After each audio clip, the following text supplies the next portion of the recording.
আসসালামু আলাইকুম। ধুলোমুলিত এই পিসিটা একটা রেস্টুরেন্টের কাউন্টার পিসি। এই পিসিটা ইতিপূর্বেও আমাদের কাছে এসেছে।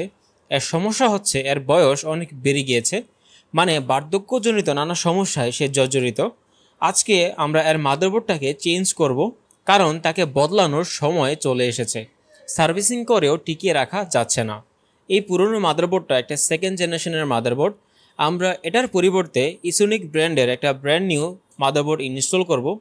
আপডেট না করে সেকেন্ড জেনের মাদারবোর্ড ইনস্টল করার কারণ হচ্ছে রেস্টুরেন্ট ম্যানেজারের ভাষ্যমতে তাদের হালকা পাতলা কাজের জন্য সেকেন্ড জেনের পিসি যথেষ্ট।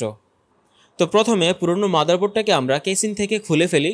র্যাম এবং প্রসেসরগুলো ভালো থাকায় সেগুলোকে পরিষ্কার করে নতুন মাদারবোর্ডে ইনস্টল করে ফেলি।